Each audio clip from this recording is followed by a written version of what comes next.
Right, you can all hear. All right, I'll start. Okay, I've put this presentation together. The presentation is about half an hour, and there's two short video clips that we're going to watch as well. So I'll go through and give you as much information as I possibly can about what I did, and then I'll give opportunity for questions and comments. So I'm going to start by just showing you a short video clip about art and education. So let me just start that, and then we'll take it from there.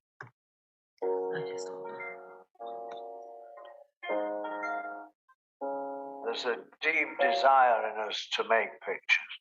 I mean, they've been drawing for 30,000 years. Is the sound okay? Okay.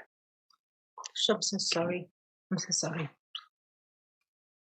I'm sorry. Sorry. Let's start again.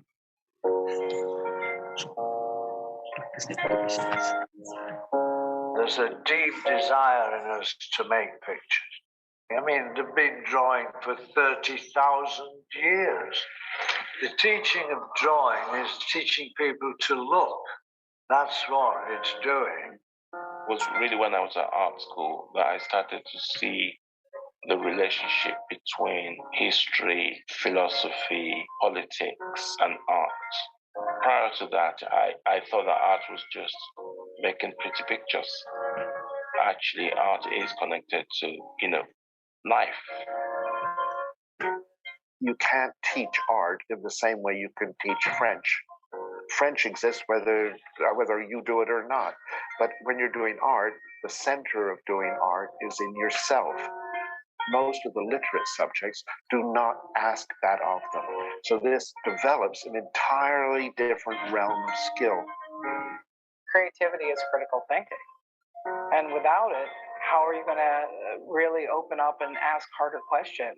And art opens all of those kind of passages and possibilities to think beyond what we already know.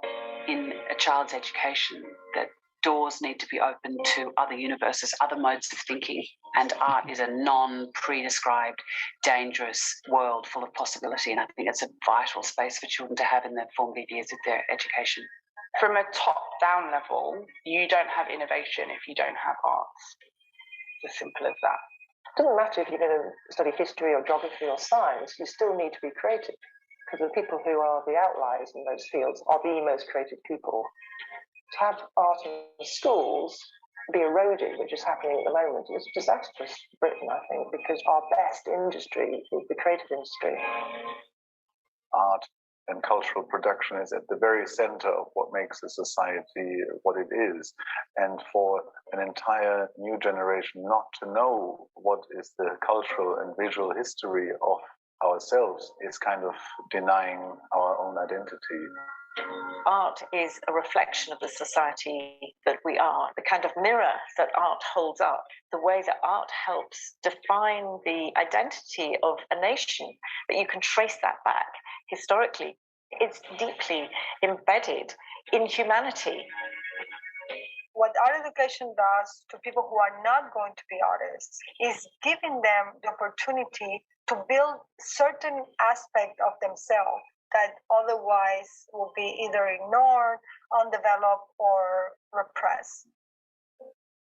It's all about kids finding out who they are, and they're all different. That you can be whatever you want to be is something that art certainly taught me. It can access a part of your brain, body, spirit, mind that nothing else can. Nothing is more stimulating, exciting, consoling than looking at a brilliant painting. Art in schools shouldn't be sidelined. I think it should be right there, right up in the front, because I think art teaches you to deal with the world around you. It's the oxygen that actually makes all the other subjects breathe. There's a great quote by John Ruskin: art shows us what it is to be human. And really that's why art should be on the curriculum.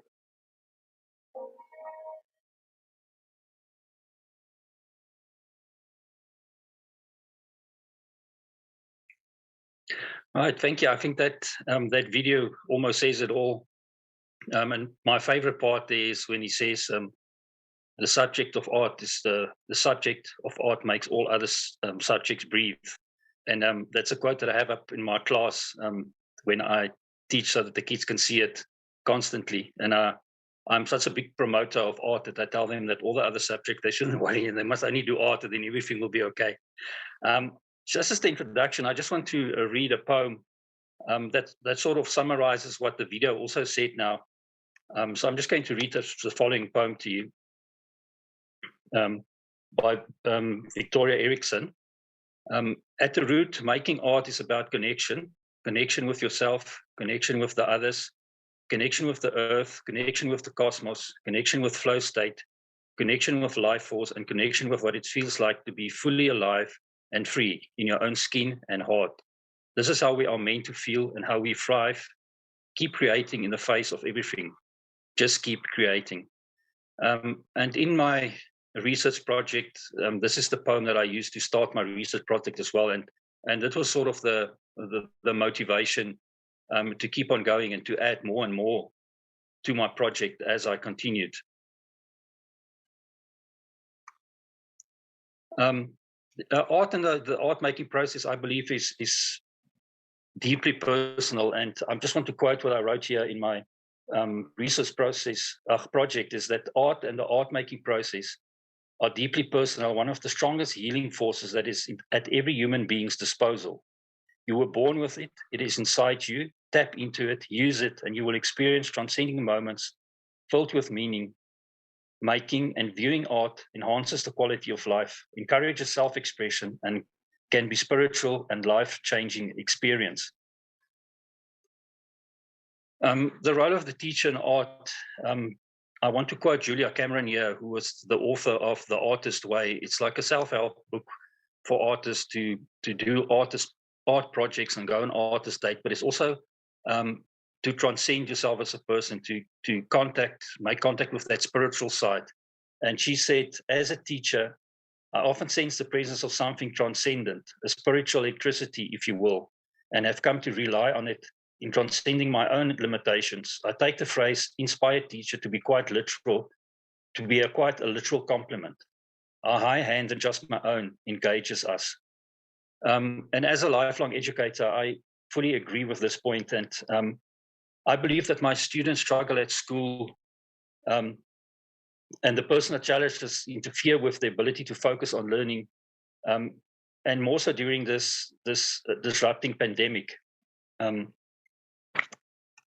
then merging logotherapy and art education worked absolutely. I think it worked miracles with the kids, and it helped them to get through this time. Not only them, but myself as well.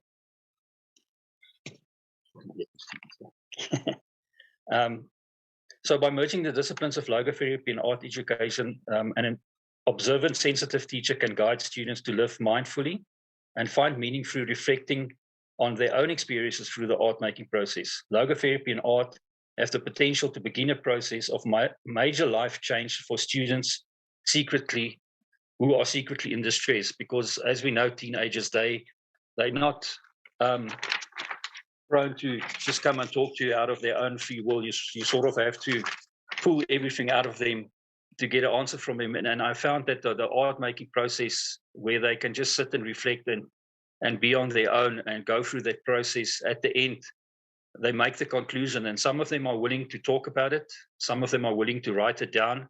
But at the end, they're all willing to share what they've experienced. And as I will show later, they all benefited from this process.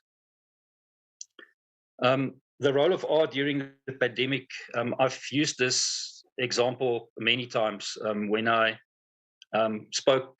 speak to other art teachers, or when I speak to people about the importance of art. And this is a student at my school named Brunelwa, whose parents told him that he can't take art as a subject. But he's in my class. It used to be every Wednesday, and these days it's almost every day, that we talk about art. And one day I just asked him, he's a very quiet young man, and he never talks. He just sits and he does his art, and he shows me, and he asks my opinion, and I just help and assist him. And one day I just asked him, what did art do for him during this time of the pandemic, when he couldn't talk to me when he was at home? And I just want to read this paragraph. He wrote me a whole essay about this, but I just want to quote this one paragraph. I feel like art has changed my life during this COVID-19 period. Not only have my drawing skills improved, but art removed me from this world and took me to a place of peace, creativity, and imagination. Art has boosted my self-confidence and has helped me to reduce my stress. During the fight against this virus, art has been my best pal. He has been an important tool to deal with anxiety and helped me to scatter away harmful thoughts. He kept me happy, positive, and full of hope. So this is a very inspiring, this paragraph, and something I will carry with me the rest of my life and my teaching career.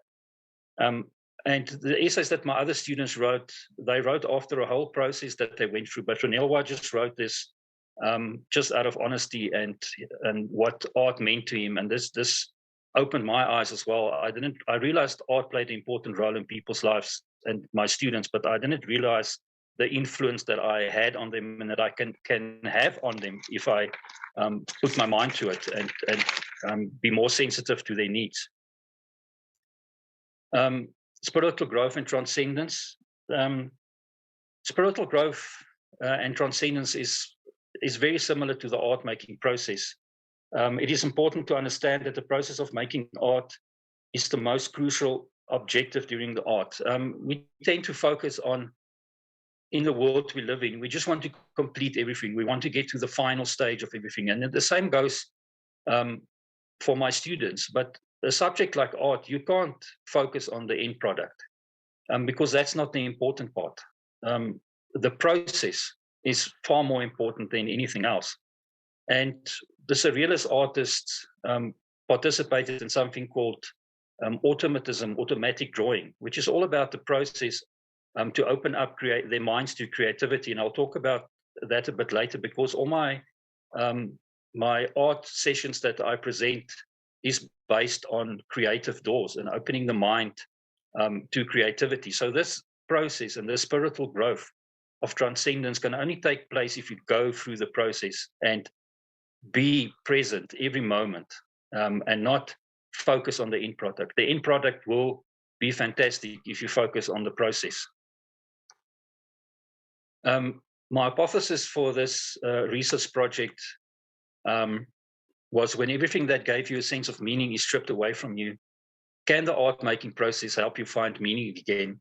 And then this, in return, I came up with the research topic, the stripping away of meaning, and how art can contribute to finding meaning again.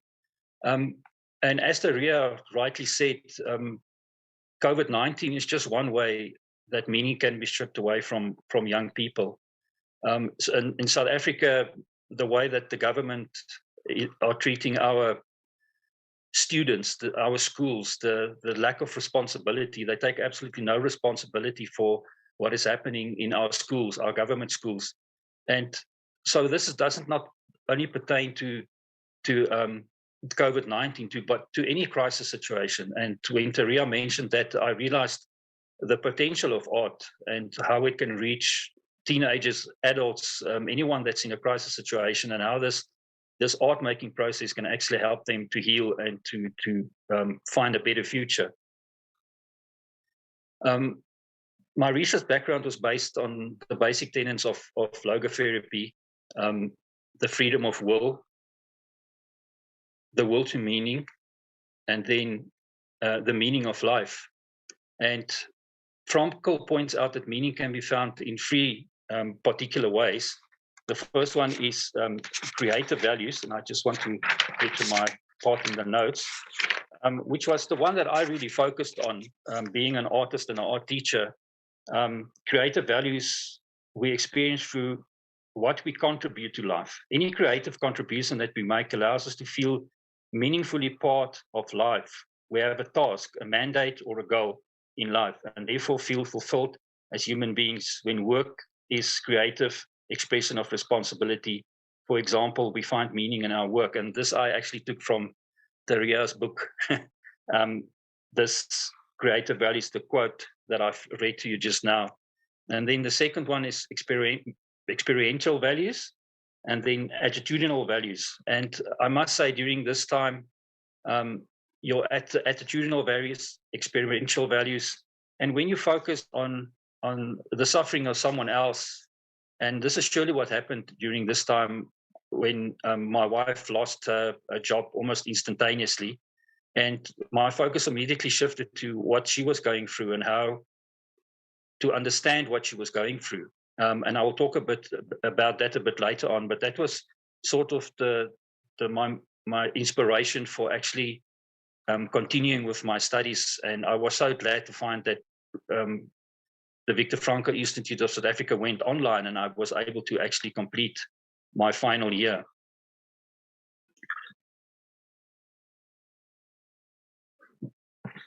Right, the following few slides, or it's quite a few slides, I'm going to try go through them not too quickly. So, and I apologize for the quality of the images, but this was taken from one of my research students, grade 11 students. This is her, what we call at our school, her visual diary.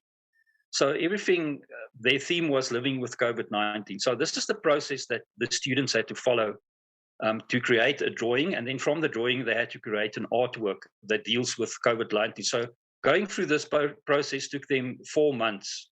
And because of COVID, it was extended to 6 months. To go through this whole process to end up with original artwork, and then with a original drawing and original artwork. And then this whole process was put together in an essay. And then I used these essays to take out the logotherapeutic principles.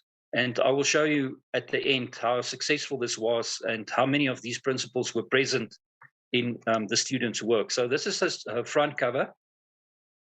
And then this is the first 2 pages of her diary.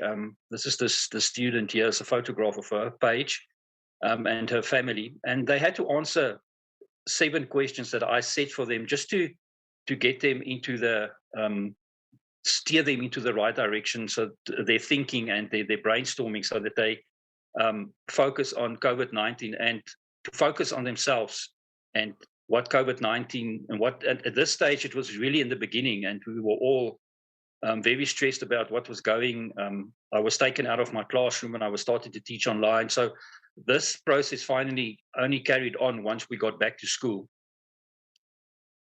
Then this is the brainstorming section where they sit together as a group of students. There were 8 of them, and they talk about living with COVID-19, and they go onto the internet and they find information, and they have to find inspirational images. So all of their brainstorming and mind maps are very different and very colorful, and it's all about images and words and ideas, and then we discuss it as a group. And then they move on to research process where they need to research artists that deals with COVID-19 specifically, and with the mediums that they're interested in. So here she researched Diane Victor, and then a South African artist, a very famous South African artist, and then she had to mimic her style of painting with candle smoke, just to get them into that creative process. And then, so they have to research 3 artists. So the next artist she researched was Penny Seopis, also a South African artist. And here we can see the artist work. And then on this side, the students' work, making like a little copy of the artist's work, trying to work in the same medium, just to open that, what I call the creative door and that creative thinking. And then the third artist, another South African, I asked them to do 3 South African artists to start off with, just so that they can see which South African artists, professional artists, are dealing with COVID-19, and that even professional artists go through this process. And then the next phase is to just experiment and find more ideas, do more research, find images, taking photographs, doing little, drawings, experimental drawings, like we can see over here and over there, of photographs that she's taken, experimenting with different mediums and ideas. Once again, doing little process drawings, going through this whole process. This is all, as I say, one student's work, and they all do this. And here she's just experimenting with her and practicing her drawing skill, and experimenting with to draw a portrait, because in the end you'll see her artwork is a portrait of a friend, And so she's experimenting with how to accurately draw the ears. And so a lot of research and a lot of hard work and hours of work. And during this whole process, they sit and they listen to music, and in their minds, this process, they think about COVID-19 and what it's doing and how it's helping them. And that's the important part. And you can see it when they're in class. There's absolute silence. I allow them to listen to their own music when they get to grade 11 and 12. And you can see them really looking forward to these sessions, sitting there for an hour and a half, just disconnecting from the world and COVID-19 and internalize this whole process and dealing with it through their art. So this was the final artwork. This is an A2 size drawing that she did of her friend. The title of the drawing was You in COVID-19. And the process of just drawing her friend and talking to her friend, that whole process, that whole creative process and engagement with each other that took place during this drawing is just as important, not just as more important in this final artwork, which is absolutely beautiful, as you can see. And then from the drawing, they have to develop a artwork, which they can do also as a drawing or 17 different other mediums that they can use. So once again, I give them the questions to answer that they answer in the beginning, because at this stage, we were about 2 months into COVID-19. So there was more information available. So I gave them the questions again to answer and to see. And the answers differed vastly from when it all started. You could see some of the anxiety wasn't there anymore.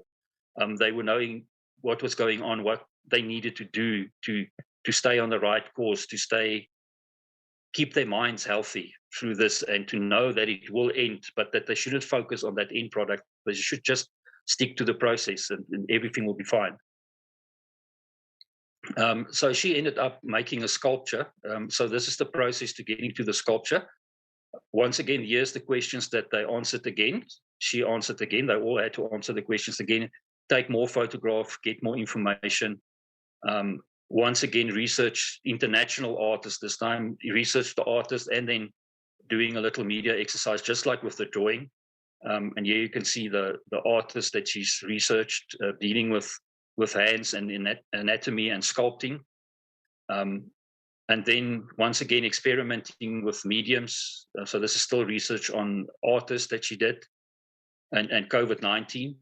And then these are little paint practice, just color scheme swatches that she made, and studying the anatomy of the hand, because you'll see at the end what the sculptures will look like.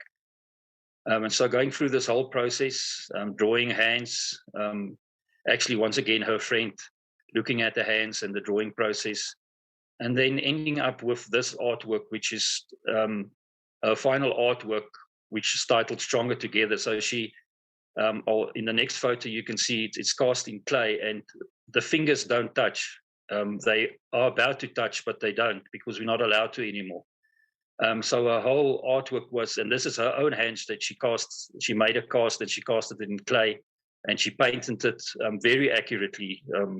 And she put the two hands on a black background, almost touching, but not quite touching. So that craving for contact, but not allowing us to make that contact, and the influence, the effect that it had on them, and her specifically.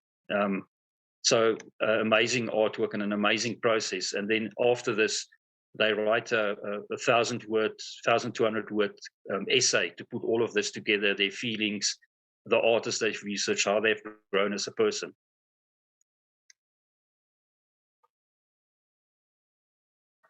Okay.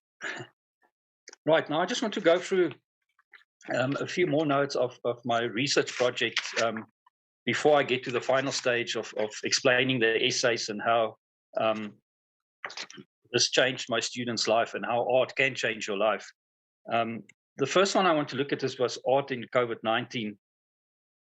The first thing we saw when COVID-19 happened was people in isolation and making music and making art, and rainbows started appearing in windows all over Europe, people drawing rainbows. And so people immediately started baking and they started creating. That was their first instinct, was to create, because now everything stopped. So what was there to do? There was creating. So they all started creating.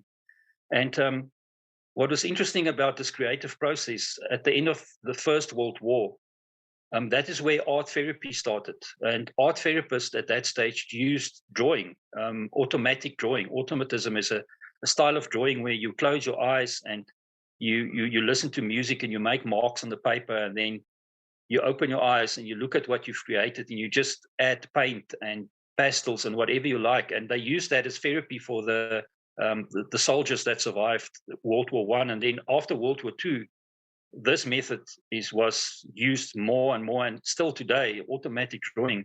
And it was very interesting to see during COVID-19, the first thing that people reached out to was art. And for me, that was fascinating. And that was also one of the reasons I decided to do my research on art and COVID-19 and the effect it had on my students. And then art and logotherapy, when I had my exam feedback, I can't remember which one of the examiners or participants said this, but they said that art and logotherapy is almost better than art therapy. It's a different approach. It brings out something more than just plain art therapy. And I was so happy to hear that, because I also thought that, this is something very different than art therapy. It is therapeutic, but it's not purely art therapy. There's so much more that is happening. And I think art and logotherapy, the two, they fit together perfectly. And you will see later on with my students' essays and what came out of the essays. Right, the personal path of my life on logotherapy, just to give you a bit of background on how I ended up studying logotherapy. I started in 2013. I've suffered my whole life from anxiety, extreme anxiety and depression, and I never knew where it came from. And I was always interested in art, and I only started studying art after my teaching qualification, because I didn't have the means or there wasn't the opportunity to do so. And when I started with logotherapy and I finished my first year and I did my second year in 2015, and I realized that, so basically logotherapy sort of changed my life completely. It helped me to deal with my own anxiety, my own depression, my own problems, and move on after so many years of trying everything. And art still does that for me, and I think it will always play that important part in my life. Logotherapy and art to help me with my own mental health, and then being there for other people, for the people that I love, for the important people in my life. Art provoked from the heart. These are just themes or highlights that I took out of my research project. So excuse me if I refer to my notes every now and then. Art forces you to slow down, to be mindful in the moment, and to truly see, hear, and feel the beauty that exists in the world. And regards teaching and integrating logotherapy through art as my life's vocation. I became a teacher purely by divine intervention. I was about to go to the South African Defence Force, compulsory, and I didn't want to go. So I applied.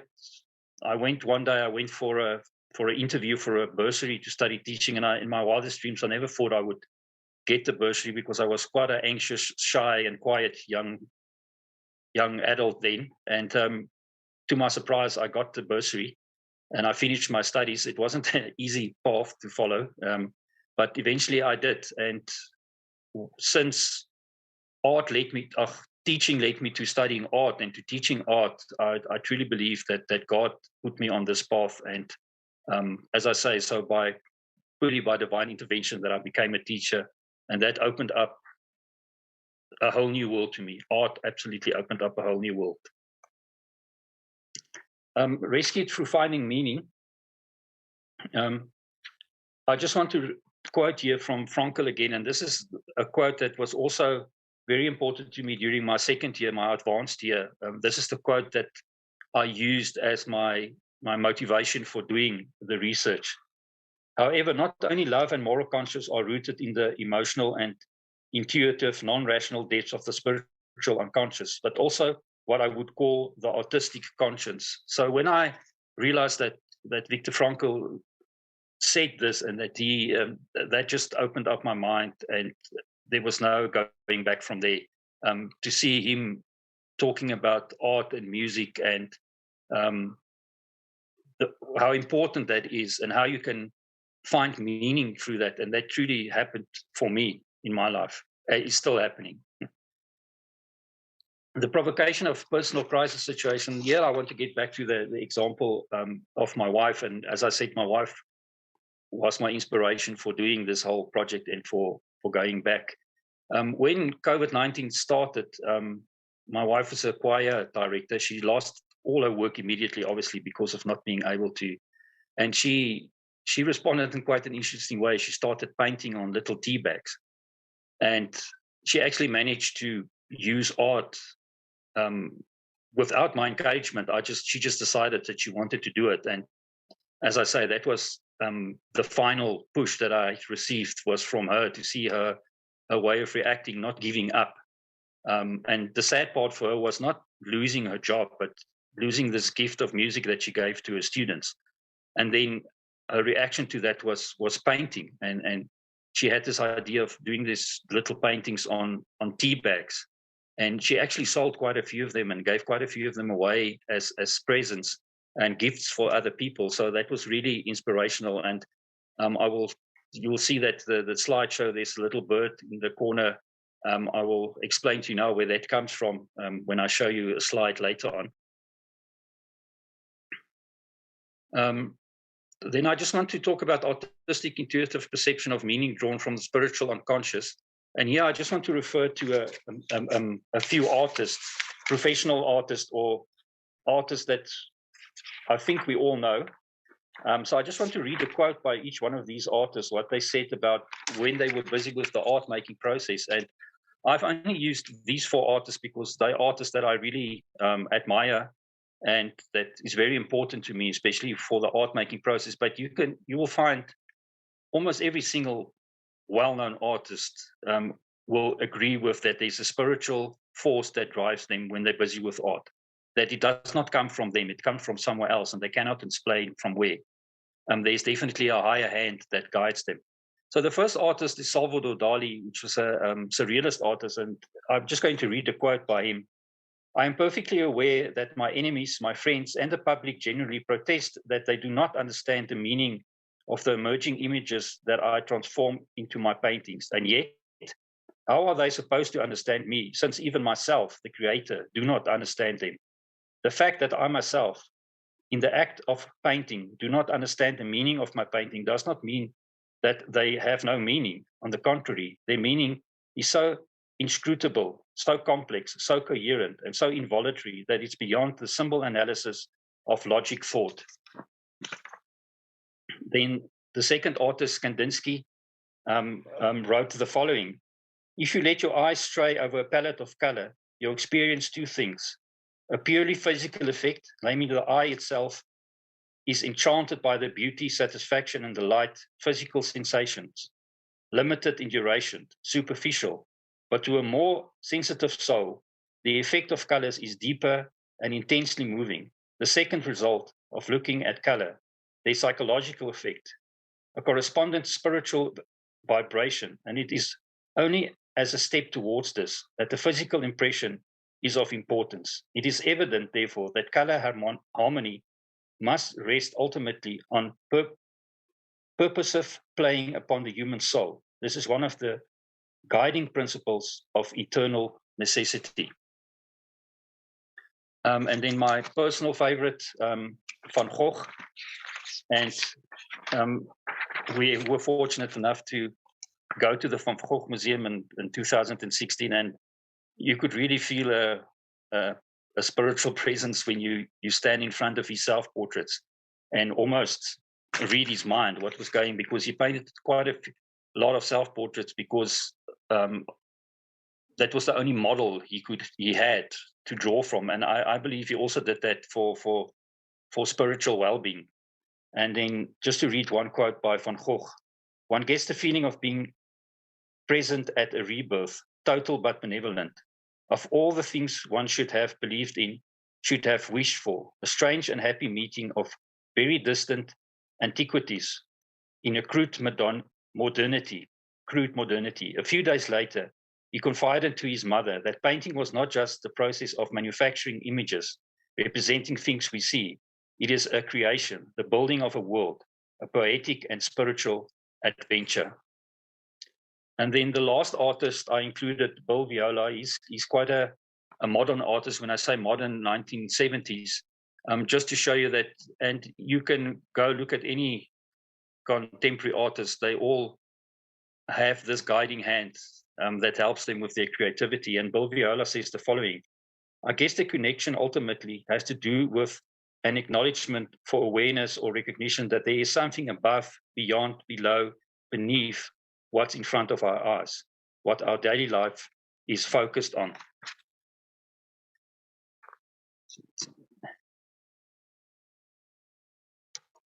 Right, and then I just want to spend a few minutes on the importance of art and education, the potential of transcending experience within visual art education, as discussed by educators. And to come back to the spiritual growth principles. So what I did was I took these 15 spiritual growth principles, and after my students wrote their essays, I took 5 of those essays, and also an essay that my wife wrote, and then also I transcribed an interview with Marina Abramovic, a professional artist. And from those essays and from Marina Abramovic's and my wife's essay, all 15 of these spiritual growth principles were present. Not in every single essay, but spread over the 5 essays and my wife's essay, and then Marina Abramovic's transcription of an interview. And it was just amazing to see. And the one that came forth the most, which was a very pleasant surprise to me, is the human spirit is the healthy nucleus in each human being. And that was exactly the point I was trying to, not to prove, but to just to show people that art has the potential to do that, to heal, to reach that spiritual core and to heal that spiritual core, that healthy, the nucleus of the human being. And art absolutely has the potential to reach that part of the human spirit, without a doubt. And then in conclusion, when everything that gives you a sense of meaning is stripped away from you, can art making process help you find meaning again? And I just want to read you the conclusion that I just want to read it because I don't want to leave anything out. From my findings and personal experience, working with the participants for more than a year of lockdown, political unrest, and constant change, I can confidently state that this project helped them find and maintain a sense of meaning through their art and the art making process. During this stressful time of the pandemic, creative involvement in expressing oneself through the art process serves to bring forth hidden meaning and an overall sense that life can continue meaningfully. Strengths are discovered. The ability to appreciate the art of others creates a sense of connection and meaningful interaction. The whole process enlivened a feeling of meaning. It brought about a newly confined sense of resilience in facing life's hardships. It inspired a way of overcoming feelings of isolation, despair, and the anxiety of an uncertain future. It warded off hopelessness, depression, and shifted the focus to creating, despite the obvious suffering involved. This is a challenge of choice, inspired by the truth that life is unconditionally meaningful and that meaning can also be found in circumstances of suffering. And then the little birds I mentioned earlier, this is the first painting my wife did during the lockdown period, and it was of these 2 little birds. You can see to the right there, the little tea bag. I still have this one. She's not allowed to sell this one. This one is mine. And this was the inspiration. And in Viktor Frankl's book as well, Man's Search for Meaning, he mentions seeing a little bird while one day out. So this has very significant meaning for me. And it sort of brings, so this is dedicated to my beautiful wife. And she inspired me to do this. And then I just want to show you, do we still have some time, Margriet? Sorry, I can't see the time here. Okay. I just want to show you, this is all a mouthful, but just how I put this in practice, how I actually, what I do to help people with this process. Because when you talk to people about logotherapy and they're all confused immediately. They don't know what it is. But when I present these little workshops to them, and they interact with the creative process, all of these principles are brought forth, and they just enjoy the process. And so I just want to show you some of the workshops that I do, and how they work. I call them creative doors because it's all about the process. It's not about the end product. And in every single workshop, I make it very clear. I do it with 6 people at a time, and I already started this when I had my advanced certificate, doing these workshops for 6 people. But I've refined it now to 5 workshops with the help of my wife as well, creative input. And I just want to show you the different little workshops that I do present. But if we have time, I just have another 3-minute video that I quickly want to show you. Is that okay? Okay. This is a video that I show the participants in my workshops before we start, so that you can just understand what art is about. Art. When we hear that word, some of our minds jump to museums or framed paintings. And in that context, some people think, nah, I'm not a big fan of art. I just don't get it. Or they think of art as something that's just for intellectuals or artsy people. But really, art is for anyone who wants to experience it. And it's often in more places than we might realize. Songs you like, movies you watch, poems, theater, even a quilt that your grandmother made. All of that and more is art. So you might be wondering, well, then what is art?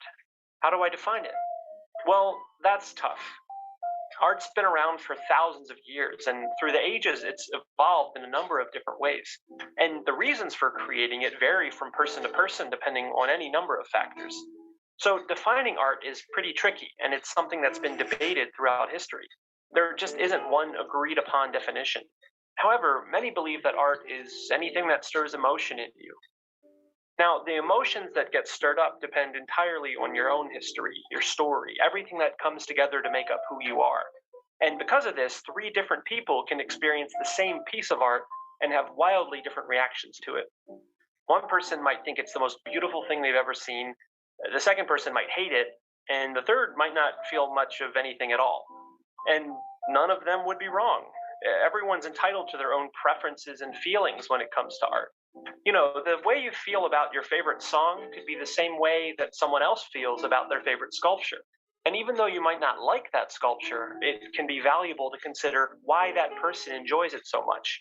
You may learn something about them and maybe even yourself. The term art is really just a label. Over the years, a lot of people have tried to classify what it is or what it isn't, but that's not really what art is about. It's about your personal experience with it and the meaning that you draw from it. Everyone reacts to art differently and has the potential to grow and learn from it. It gives us the opportunity to tell stories, record history, and tap into our emotions in a way that few other things can. Goodwill Community. And just lastly, the 5 little workshops, or the options that people have if they want to just experiment with art, just to enjoy art. The first one I call Creative Art Process, which is a 3-hour session where people just do the automatic drawing that I explained earlier, and then they use pen and pastel, and I make it very clear to them that I do teach them some basic art making techniques in the beginning, because you never know, there might be an artist sitting there who wants to do more. And then they also go home with an original work of art. And this is very important to make them understand that what they've created there in that workshop is an artwork that's original. And that's the value of that artwork. Not that anyone else has to like it or buy it, or that it has commercial value. The value of that artwork is that it's unique. It's like the person who created it. No one else can copy that or ever create a piece of work like that. And then a follow-up workshop to this is the visual diary, where we take this automatic drawings that the participants did, but this can also stand alone, which is called the visual diary, where they take these automatic drawings and they take a little frame and they move it across the drawing, and they cut out pieces and they glue that into a visual diary, a A5 visual diary, and start building layers on it or continue with the artwork on it. And then the next one is one that my wife actually mentioned, and that I think is a very good idea, is a very basic sculpting workshop. Because working with clay, that tactile, working with that clay and creating, and then once again, I use the artists or the sculptures that I use to show the participants in the workshop or there's these art sessions, I don't like to call them workshops, is very basic sculpting techniques. And once again, they go home with original artwork. And then a collage where you combine images and drawing. And then the last one, art appreciation, which is where I use with my students, we research, we talk about a specific artist, and then we sort of copycat that artist's technique, just so that we can experiment. And then the participant goes home with 3 different media creations, and this can be anything from painting to drawing to sculpting, whatever they feel they want to create this art appreciation session in. Right, that's it. Thank you. And then just the contact details and Creative Doors. So I call my workshop Creative Doors because it's all about the art making process and not about the final product.